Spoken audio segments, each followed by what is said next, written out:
এইটো চব এইটো হ'ল দুলবন দেখিছে বাৰী যেতিয়া আমি শাক ছিটিয়াওঁ তেতিয়া ঢেৰ দুলবন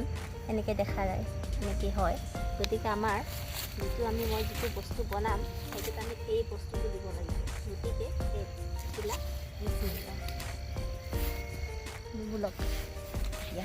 আমি এতিয়া আৰু এবিধ বস্তু লৈ যাওঁ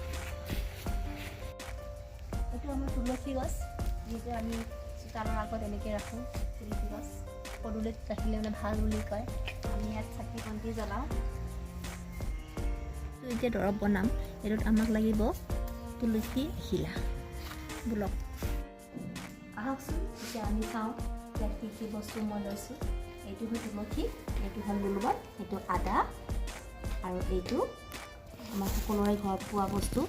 এইটো হ'ল জালুক যদি আমি সৰু বাচ্ছাৰ কাৰণে বস্তুটো বনোৱা হয় তেতিয়াহ'লে কাহৰ কাৰণে আচলতে বনোৱা হয় এইটো দৰৱ যদি সৰু ল'ৰা ছোৱালীৰ কাৰণে বনায় তেতিয়াহ'লে আপুনি তিনিটা এইটো দি দিব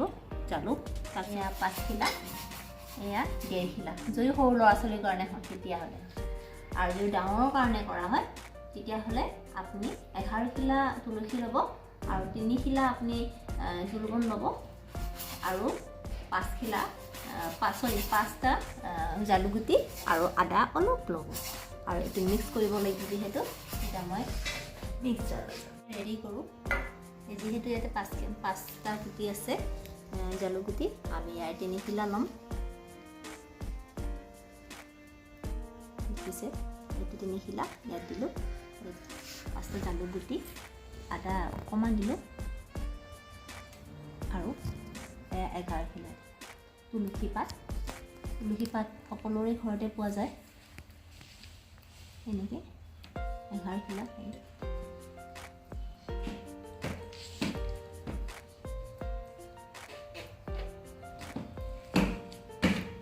এইখিনি যে আমি দি দিলোঁ এতিয়া আমি এইখিনি দিব লাগিব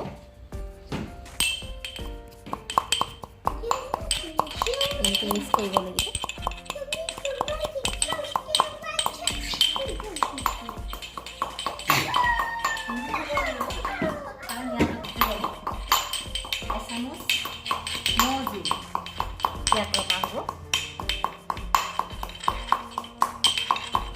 এনেকৈ যদি খোৱা হয় তেতিয়াহ'লে আপোনাৰ কাহৰ যিটো কাহ হয় কাহটো বহুত সোনকালে ভাল পোৱা হয় আৰু কফটো ওলাই আহে মোৰ ল'ৰাক এনেকৈয়ে খাওঁ আপুনি কিমান মানে মেডিচিন খুৱাই থাকিব সেইটো মেডিচিন সৰু ল'ৰা ছোৱালীক খোৱাও বেয়া গতিকে আপুনি এনেকৈ ঘৰতে যিখিনি বস্তু ব্যৱহাৰ হয় সেইখিনি বস্তুৰে আপুনি এনেকৈ বনাই ল'ব পাৰে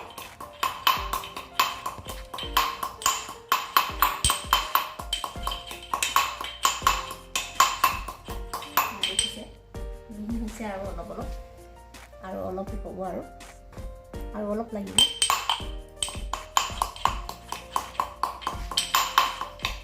দুটাইম যদি আপুনি এচামুচ খুৱাই দিয়ে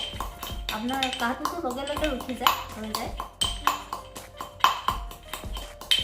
ভাল হ'বলৈ দুদিনমান লাগিব আৰু গতিকে আমাৰতো সকলো দৰৱে তেনেকুৱা ন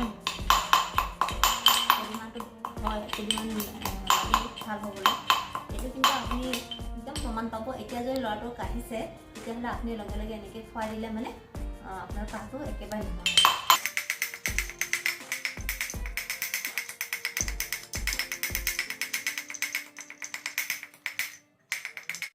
এই পাত দিয়া হৈছে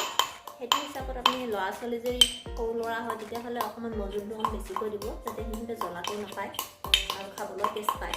আৰু ডাঙৰ হ'লে মানে আপোনাৰ এচামুচ দিলেই হ'ব এচামুচ বা 2 চামুচ দিলেই হ'ব সৰু ল'ৰা হ'লে 2 চামুচ দিলে ভাল আৰু মিক্স কৰি অকণমান জ্বলা হয় ন ল'ৰা ছোৱালীক খাবলৈ দিগদাৰ হয় সিহঁতে অকণ আৰু এবাৰ খোৱাৰ পিছত সিহঁতে খাবলৈ নিবিচাৰিব এনেকৈ যদি মিক্স কৰি দিয়ে অকণ মচুৰটো বেছিকৈ দিয়ে তেতিয়াহ'লে অকণ ল'ৰা ছোৱালীয়ে খাই ভাল পায় যিহেতু টেষ্ট পায় এয়া আমাৰ গোটেই মিহি হৈছে সেইখিনি ধুনীয়াকৈ হৈ গৈছে গতিকে ইয়াত আমি এতিয়া মৌজোল মিক্স কৰিম এইটো চাওক মৌজোল আপুনি মানে এতিয়া ধৰক হঠাৎ কেনিবা গৈছে, এতিয়া আপোনাৰ ল'ৰা ছোৱালী এনেকুৱা কাহ হৈছে, তেতিয়াহ'লে আপুনি এনেকুৱা সৰু বটল এটা আনি কিনে ইউজ কৰিব পাৰে, কাৰণ ডাঙৰটো অকণ বেছি লয়। গতিকে ইয়াতে 20 ৰুপিছতে পাব। ইয়াতে আপুনি এতিয়া মিক্স কৰি দিব।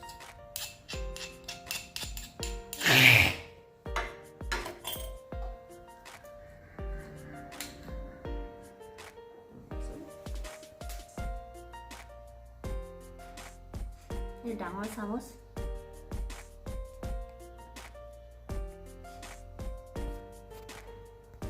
মিক্স কৰি পেলাই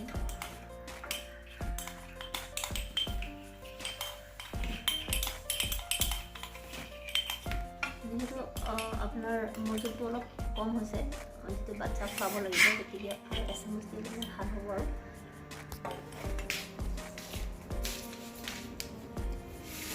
মজুলৰ পৰিমাণটো কম হৈছিলে, গতিকে আৰু এচামুচ দি দিম।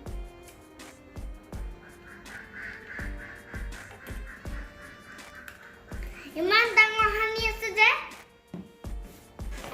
মিক্স কৰি দিওঁ।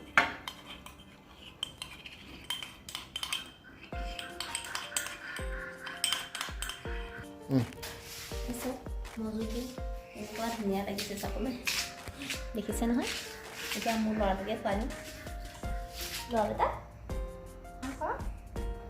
এনেকুৱা লাগিছে, ভাল লাগিছে, টেষ্টি।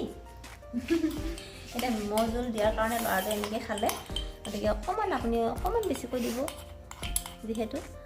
দেখিছে কালাৰটো, দেখিছে কি ধুনীয়া কালাৰ। কিন্তু মানে মজুলটো দিলে আপোনাৰ খাবলৈ ভাল হয়, মিঠা হয় যে, সেইকাৰণে ল'ৰা ছোৱালীয়ে খাবই। গতিকে এনেকৈ খাব পাৰে, এনেকৈ বনাই কেনে এনেকৈ খাব পাৰে।